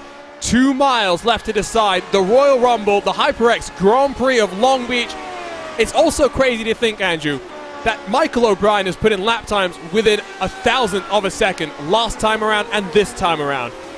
Given how much mental effort it takes to be fast at Long Beach, over the course of 64 laps, these drivers have worked themselves into great points positions. What has just happened, though, to Mike Rasmussen? Oh my word, it looks like Mike Rasmussen is out of the car right now, and he's thrown it away with 2 laps left to go. I don't even think he's thrown it away. I think there's technical issues here. Oh no. Well, more twists, more turns in the 2021 Lionheart Retro Series. Mike Rasmussen had driven superbly to hold on to a damaged car, to sit up there in the top 5. He came into this race second in the point standings. Things will look different heading out of Long Beach. But out front, and in control after that first cycle of pit stops. It took Aaron Morgan 30 races to win his first Lionheart Retro Series race. He's only had to wait 12 since then. He wins once more. He conquers the streets of Long Beach. Aaron Morgan wins the HyperX Grand Prix of Long Beach. Michael O'Brien with a very impressive drive. His best career finish, but ultimately he'll be slightly heartbroken to have not converted and taken a win here today. Richie Hearn, what a drive, as he'll come through across the line to get his podium, his first, I should say second, in his Retro Series career. Last time he got a podium was at Road America. What can he do in 7 days' time then as we head to America's National Park of Speed? Well, drama to the line, but more crucially, it's the championship drama that we have to watch out for, because Razmas has dropped to 9th. He might even drop to 10th. So unfortunate for Mike Rasmus. He had done everything he could to stay in that race, and then 2 laps to go, he has connection issues that dropped him out of this race. But what can you say about the drive that Aaron Morgan put in today? He did exactly what he needed to do in this race. He qualified well, stayed out of trouble, did exactly what he needed to do on that first pit stop, did the short stop to perfection, got out in front of his teammate and dominated the rest of the way from there. Quite the drive from Aaron Morgan, and this is exactly what he needed to put himself back up into that championship fight. And we'll get the live point situation once we head into our post-race show. But for now, it's Aaron Morgan's time to celebrate. He's going to burn it down in the hairpin. Well-earned donuts for the Avatar Order Racing number 48. The rest of the cars cycle their way through into the pit lane as they recover after a taxing drive here at Long Beach. 64 laps. We started with 19 contenders. Just 6 finished on the lead lap. Let's go ahead then and take a look at our Carnox race results. Morgan, for the second time this season, comes out on top. It was a win at Mosport to kick things off. He wins once more on the road courses, this time on the streets of Long Beach. Michael O'Brien comes home in second, along with Richie Hearn in third. Great podium drives from all 3 competitors. David Sirois continues an impressive 2021, along with Alex Guyon for Lavoie Motorsports. Great points in the team championship. David Rodriguez, heartbreak in the closing stages, but after an end-of-line penalty, he'll be pretty delighted to still have gotten a 6th place finish. Chris Reagan, early contact for him, made contact with the championship leader as well. A recovery drive to 7th, along with Craig Forsyth 1 lap down. Mike Razmas, connection issues in the final stages. He finishes down in 9th, with series organizer George Anzaldo completing the top 10. The final car still out there on the track. Then we get to our car graveyard here in Long Beach. Trevor Malone, Lionel Callisto in the last stint of the race came unstuck. Nick DeGroot down in 13th, along with Ariel Alanis, Robert Mikes, Ricky Hardin, Matt Taylor, the championship leader. Still some decent points on offer for Taylor, but the gap has closed to Morgan to Razmas. Chris Fowler in 18th, Paul Jenkins in 19th, didn't even get past lap number 1. Both the HyperX Racing teammates pretty frustrated with how things went. Well, time to try and figure out what's going on in the championship story right now, because there is plenty of drama still left to come. But let's dive our way into the HyperX post-race show and dive our way into HyperX Victory Lane, where Aaron Morgan, for the second time in 2021, is standing by. And Aaron, congratulations on winning and conquering the streets of Long Beach. Talk to us, though, about the pit strategy, because that's how you found yourself out in front after that first cycle of stops. Yeah, I knew that I wanted to do something similar to Mosport, where I needed to take less fuel on the first stop, and then obviously I'd have to take more on the second, but the lower fuel could just help me with the pace. I also noticed that George was right in front of us, and when Michael, he's my teammate, he told me he was paying that lap, I thought immediately, like, oh man, this is going to be good for me, because he could get held up, and he got held up entering the pits, and it worked perfectly. And talk to us then about that battle between you guys in the final stages, because you were trading the lap times back and forth. Michael was able to put in a 1:11.894, just an incredible lap time. How nervous were you? We did see you were still pushing the limits all the way to the very end. I was pretty nervous, but it's weird. I normally have butterflies when I come into these races, like every single time, but for some reason tonight I just didn't. And I don't know. I just held together. I was just honestly trying not to hit the wall everywhere, and I think me holding back just a little made me not overdrive the car like I was in the practice sessions and races, and my pace was just way better than any night previously. And well, that's a good sign. Heading to Road America next time out, the gap for the championship has come down. I know you're probably slightly disappointed in one regard to see your teammate Matt Taylor come unstuck on lap number 1. Also slightly happy that the championship gap is at least closed. How are you feeling heading to Road America? That's going to be a very different sort of a race to what we saw today. I'm feeling pretty good. I mean, I think it's really good for me to get the points back. That's just what I needed. You know, I hate to hope for a teammate to have problems like, you know, you're saying, but it's what I needed. Road America is a track I love, but we'll have to see how it is. I'm not, with this tire model, I'm so up and down since the change. You know, Silverstone, I was good from the start. I spent all the preparation prior to the actual race just struggling this week. I don't know what it's going to be like at Road America, but hopefully it's something more like Silverstone where I'm more confident and I just don't, you know, I can actually qualify like today, then I'll be in a good spot. Well, you don't have long to wait, and I'm sure the practice is already going to be commencing shortly because 7 days from now we will be in Elkhart Lake, Wisconsin for the penultimate round in our 2021 campaign. Congratulations on the victory, Aaron, and I'm sure you'll have some well-earned celebrations tonight. Thank you so much. So that is Aaron Morgan in HyperX victory lane. And now from pole position to second in the final race results, Michael O'Brien, Aaron Morgan's teammate, is standing by with Andrew Kinsella.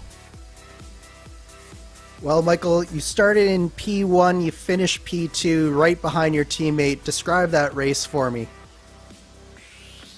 Oh man, that was a great race.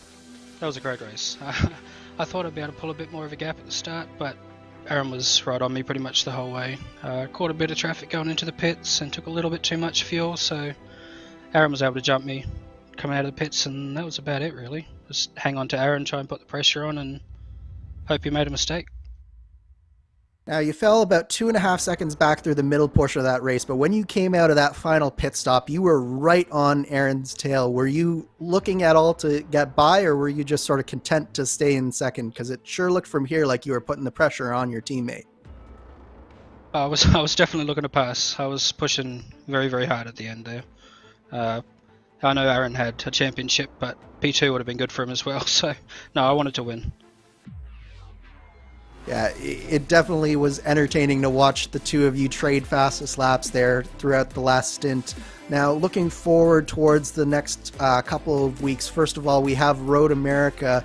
How are you feeling about Road America, and will we see you up near the front of the grid again there? I hope so. Not one of my best tracks, as you well know. But yeah, Road America's... I'm not super fast there, but I should be somewhere near the front, hopefully. And then finally, looking towards that finale at Auto Club, do you think that you have a good shot to get maybe that P4 secured in this championship, or how do you see the last race playing out for you there? I think with the double points, anything could happen, and yeah, Auto Club, who knows what'll happen there. It'll be what it'll be. Awesome. Well, thank you so much, Michael and Arjuna. Great drive, I think, today from Michael. He really showed a lot of pace, and he was really putting the pressure on his teammate, but in the end came up just a little bit short. But I believe you're standing by with our P3 winner now. It is Richie Hearn indeed. The first time we've had the privilege of talking to Richie so far in 2021. Richie, you had a great pole position at Phillip Island, but you haven't had the best of luck so far in 2021. I know you were confident coming into this one. How relieved are you to finally be on the podium once more? It's been a full year since you've been on a podium here in the Retro Series. Yeah, can you hear me? We got you loud and clear. All right, yeah, I'm pretty pleased about that one. It's a difficult track, but I always love the street courses, and when I started practicing, that felt pretty good, and really it's just a matter of just kind of getting through the start and keeping it clean. And I had pretty good pace, not as much as Aaron and Michael, but man, yeah, going off what your comment was, it's been a year since I've been on the podium, and Phillip Island, kind of messed up a little bit there, and it was fast, but didn't do it. And I'm happy. I'm very, very happy. And I do have to ask you, Richie, since you didn't just race once here in the real world, but multiple races back in kart, how does it compare being here in the Lotus 79, feeling the bumps? How close do you feel like you're racing a real race car here on iRacing? It's very, very real. I would actually, the IndyCar is a little bit different. I would probably put it more to when I raced the Atlantic car there. This car handles a lot like that, where you kind of slide it around and use the under tray to help you out. And, just the proximity to the walls and the realism of it, it really kind of brings me back to my days, and that's why it's so much fun. Belle Isle's the same way. It's just like it. And so now, next up, it's Road America, the place where you took your previous podium. Momentum's on your side, and finally, for the first time this year, momentum is on your side. How are you feeling about closing this year off? First at Road America, but then a double points finale where it's going to be high-speed, adrenaline-filled, wheel-to-wheel action at Auto Club. Yeah, I ran good at Road America last year. I finished third, so I'm going to get on soon and practice and see how I feel. I feel like this year, compared to last year, I've got a little bit better handle on how to drive the car fast. Unfortunately, on the ovals, my internet connection's a little bit sketchy, so I usually just start in the back and just try to finish. I don't want to be that guy blinking all over the place, so I really don't look at the ovals as much as an opportunity. But Road America definitely probably my last chance to finish it out strong this year. Well, I'll tell you, Richie, I know you had made some comments about Starlink. Don't hold your breath with that, because I had a broadcast with someone earlier this week, and he was having some interesting internet issues. But you still managed to have a great race. There was some great fighting between you and David Sirra on the pit exit, where you may have tripped over each other a little bit, but showed each other enough respect, left each other enough space. Great to have you on the podium, Richie, and good luck for the rest of this year. Thank you very much. You guys do an awesome job, and hopefully I'll be back next time. That's for sure. We hope that we get to talk to a driver that knows what it's like to pedal a car in the real world.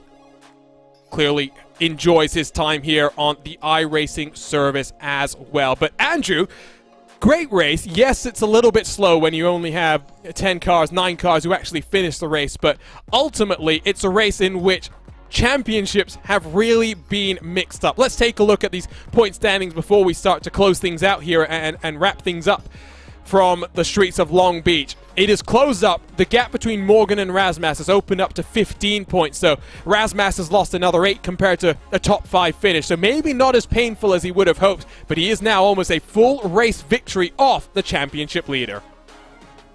Yeah, that was such a painful experience for Mike Rasmus, but at the front, Aaron Morgan, he did exactly what he needed to do.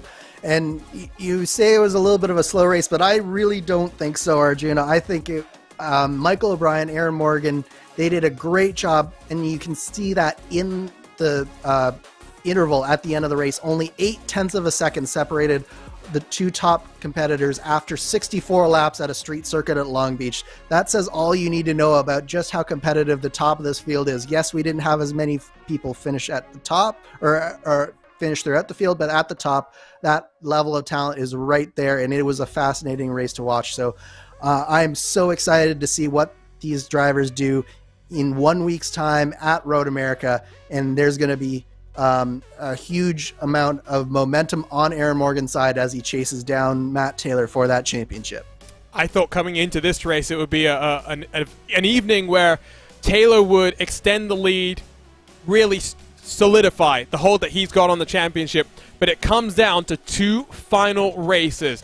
Double points on offer in Auto Club. That is going to be a thriller. High speed, adrenaline filled, wheel to wheel, white knuckle racing. That is what Auto Club delivers. Think back to what we saw at Pocono, at Indianapolis, even Michigan most recently, the last time we went oval racing in this Lotus 79. But with that said, it is time to wrap things up here on RaceBot TV in what has been an exciting round 16 of the 2021 Lionheart Retro Series. Before we say goodbye, we'd like to thank the partners that make all this possible. The SimExperience AccuForce Pro V2 is the premier professional simulation racing steering system. The key to its incredible realism is the groundbreaking direct drive motor control system, bringing more realism to your racing. For more information on the entire SimExperience ecosystem, visit simexperience.com.